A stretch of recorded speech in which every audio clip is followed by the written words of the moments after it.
The Audi Sport GmbH has fine-tuned many details of the Audi RS4 Avant, which was newly introduced in September 2019.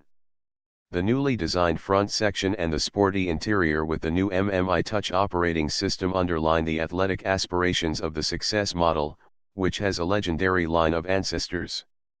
The high-torque twin-turbo V6 with a power output of 331 kilowatts, 450 metric HP, applies an impressive 600 Nm, 442.5 lb-ft, of torque to the crankshaft in a broad engine speed range from 1,900 to 5,000 rpm.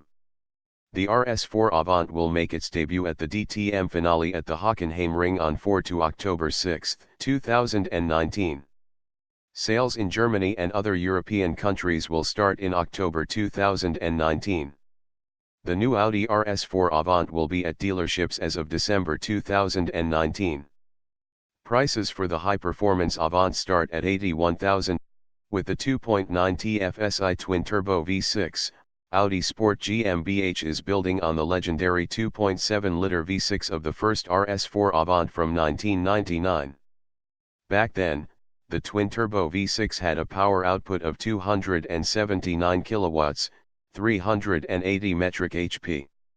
The new Audi RS4 Avant now outputs 331 kilowatts, 450 metric HP, which equals an output of 155.5 metric HP per liter. This allows the RS4 Avant to accelerate from 0 to 100 km per hour, 62.1 miles per hour, in just 4.1 seconds. The TFSI engine weighs just 182 kilograms, 401.2 pounds, which is 31 kilograms, 68.3 pounds, less than the V8 engine in the predecessor model from 2012. This benefits the gross weight and the axle load distribution, two prerequisites for the impressive performance.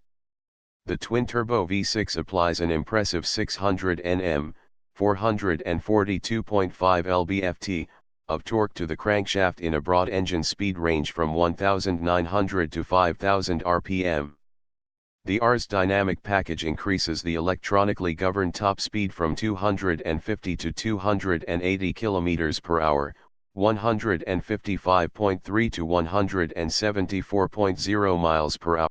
The power of the 2.9 TFSI flows to the Quattro permanent all-wheel drive system via the sporty 8-speed Tiptronic. In regular driving, the system delivers more power to the rear axle.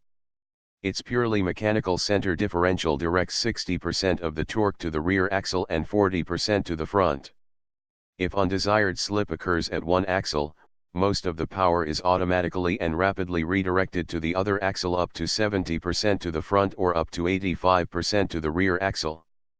The high locking values enable a clearly defined torque distribution and highly precise interaction with the control systems of the ESC and wheel selective torque control.